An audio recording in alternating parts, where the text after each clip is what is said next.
Quando houve o negócio lá do chamado mensalão, do Jefferson, depois quando o Duda Mendonça disse que tinha depositado grana no exterior, tinha recebido grana no exterior de campanha, alguém chegou a falar impeachment de Lula.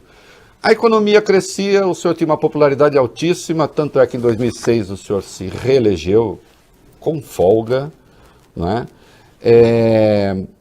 Presidente bem-sucedido, com economia que cresce, popular, com ou sem problema, é muito difícil de derrubar.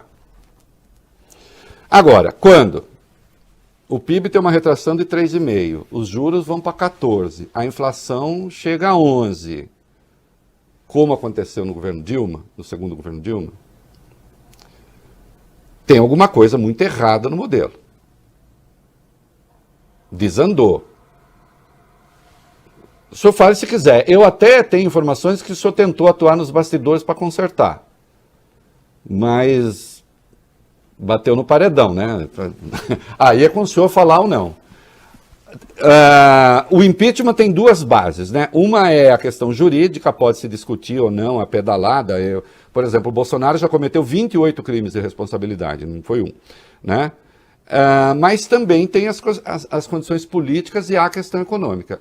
O que é que deu errado ali no governo Dilma que o PT não pode repetir? Que deu? Ou não deu?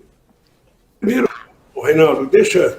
Eu queria até falar, olhando bem nos teus olhos, por cima desse óculos meio colorido, dizer o seguinte, olha. A Dilma é uma das figuras 13 graus de miopia, que eu disfarço muito bem. A Dilma é uma das pessoas mais extraordinárias que eu conheci. Obviamente que ninguém imaginava que a Dilma pudesse chegar a presidente da República. E por que a Dilma chegou a presidente da República? Porque quando a Dilma foi ser chefe da Casa Civil, a Dilma demonstrou uma competência técnica, uma capacidade de trabalho e uma lealdade que eu me sentia totalmente à vontade de colocar o país na mão dela. Quando eu pedi uma tarefa para a Dilma, juntava a Tereza Campelo, juntava a ex-presidente da Petrobras, a Miriam Belchior e a Erenice, e essas 5 mulheres, não tinha feriado, não tinha temporal, que elas não me entregassem a tarefa que eu pedia. Então, aquilo me dava uma tranquilidade de dizer, é esta mulher que vai ser presidente da República. Quase nenhum político acreditava. Mas você vai, ela não conhece de política, ela não entende de política, você vai ser ela.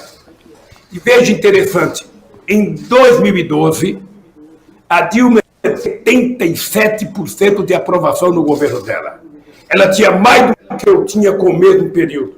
Tinha mais que o Fernando Henrique Cardoso. Ora, aí veio aumentando a crise de 2008, que a gente imaginava que ia terminar logo, mas a crise do Lehman Brothers não terminou até hoje ainda. Segundo informações de economistas, já se colocou mais de 20 trilhões de dólares no sistema financeiro para tentar resolver aquela crise de 2008. Pois bem, entre 2011, eu acho que a Dilma está assistindo o programa e eu acho que o Guido Mantega também, então só queria pedir paciência para você, para não falar deles pela metade. Tá? Veja, eu já fiz um alerta ao Guido, porque naquele período, para manter a economia funcionando, e para manter as políticas sociais, e para manter a geração de emprego, nós fizemos um processo de isenção de impostos e de desoneração que chegou de 2011 a 2014 praticamente a 540 bilhões de reais. Mas eu dizia isso também não fez parte do erro, desculpa, não fez parte do erro, não houve um excesso de isenções, um excesso de renúncia?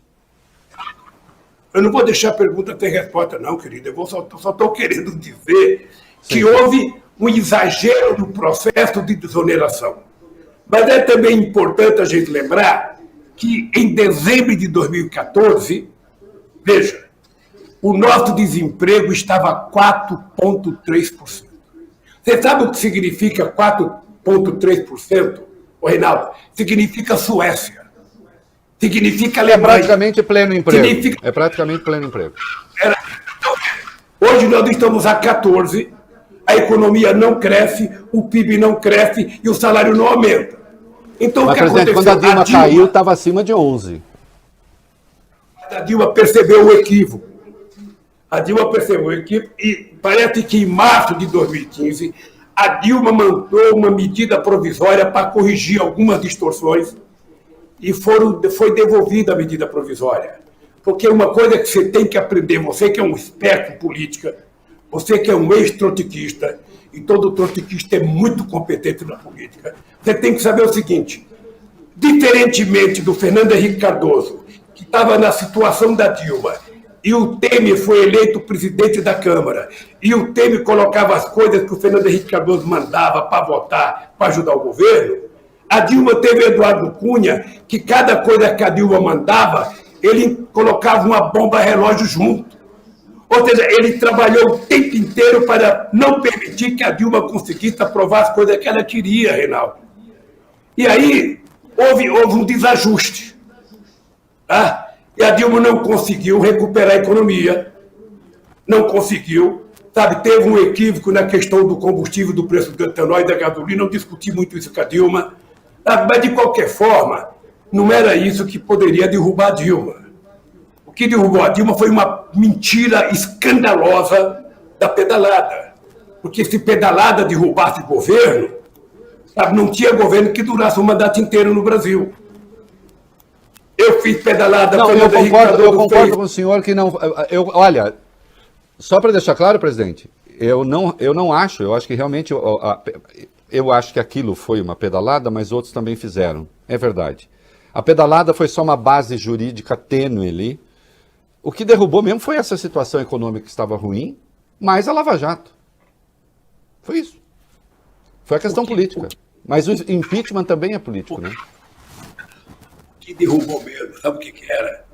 Era que se a Dilma não cai, não tivesse impeachment, e não tivesse tudo o que aconteceu depois, o PT correria o risco de governar esse país durante 24 anos.